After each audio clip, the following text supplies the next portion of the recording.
everyone. So for my presentation for week 6 accessibility things that we can use in our day-to-day lives, I decided to use my iPad mini because I saw that it was listed as one of the tablets or resources that can be a big help for students with disabilities. So this iPad, I feel like, is one of the best creations that Apple has ever made.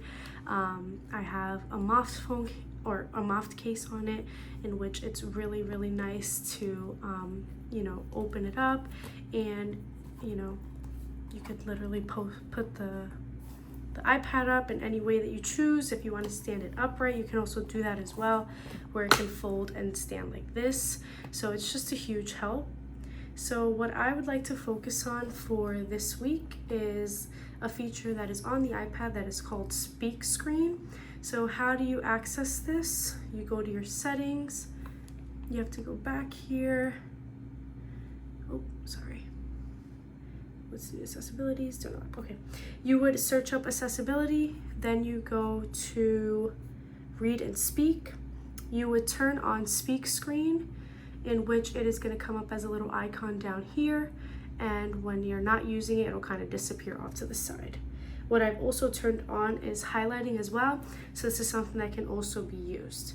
So why is Speak Screen important? It is a built-in text-to-speech feature that allows the iPad to read digital text aloud to any user. So again, in order to activate it, you just follow those steps that I just said.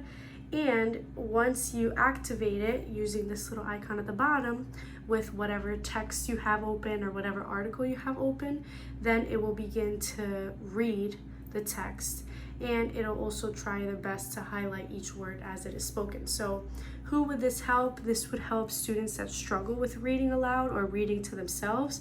So students that have dyslexia, any visual impairments, reading disabilities, or even my Ls, like English language learners, students that have just recently come to this country that have no idea how to read English on their own. So you learn a lot by hearing it or watching shows or listening to music. So this feature on an iPad would be great.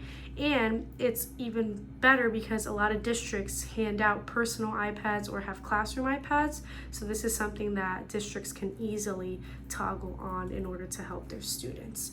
I feel like it would work best with novels.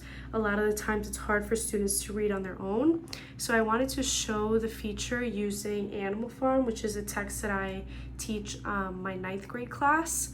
So again, I just want to show you how it goes, and then just kind of wrap up this little video. So again, you click the little icon down here. You could also use your iPad pencil, your Apple Pencil.